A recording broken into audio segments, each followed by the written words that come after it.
Accessing library computer data.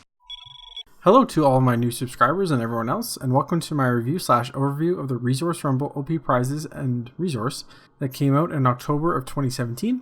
As with the Chronological Chaos OP, there's one new card, a reprint card from an older OP ship, and of course the resource. So let's get started. So what comes in this OP? You get one tech upgrade, one crew upgrade, and the resource. The first card prize is the independent tech upgrade Sabotage Systems, and it costs 3 points. Planning phase. Discard this card and target an opposing ship within range 1 to 3. Switch the primary weapon value and agility value of the target ship until the end of the game round. First off, I like that it has a range of 1 to 3, which allows for more options when you're in the planning phase. As for the ability to switch the primary weapon value and agility value, I think that this can in some circumstances be a powerful card. Primarily, I'd see it being used against ships that have a high primary weapon value and low near as much damage as it possibly could, especially against something like the Enterprise E with the new starter torpedoes. Is it something that I'll see a lot of play? Probably not, but there are some decent uses for it. The second card is a reprint of Elizabeth Shelby from the USS Yeager. She costs 2 points, and when defending, this ship may re-roll one of its blank results. If the attack ship is a Borg ship, this ship rolls +1 defense die and may re-roll all of its blank results.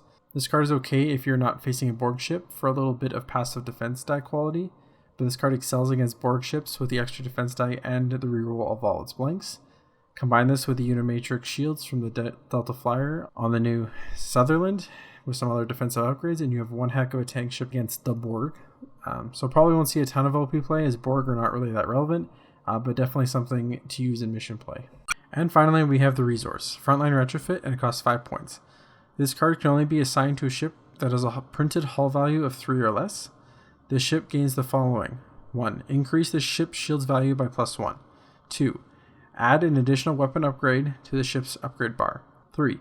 Increase the captain skill of the captain assigned to the ship by +1. So this resource big limitation is that the hull has to be 3 or less, but this resource is fantastic on something like the Gorn Raiders that have 3 hull but 4 shields. The extra shield boosts to 5, add an additional weapon, which is great as they have some really good independent weapons now, especially ones that are for the Gorn Raider. And an increase in captain skill is also great for someone like Carr who needs to have that higher captain skill to get the rerolls. This resource probably won't see a ton of play as it is kind of limited, but the few opportunities there are for it make a really good addition to your fleet. Overall, I like the OP prizes and resource. The reprinted Shelby is nice as it comes from an older OP ship that may be hard to find now, and is really good for mission play against Borg ships. Sabotage Systems is an okay tech upgrade with a couple of decent uses, and Frontline Retrofit is a resource that is really good on a few ships but kind of useless otherwise, I think. If you were not able to get these when they came out, I think they're worth having, but you shouldn't be paying a ton of money for them.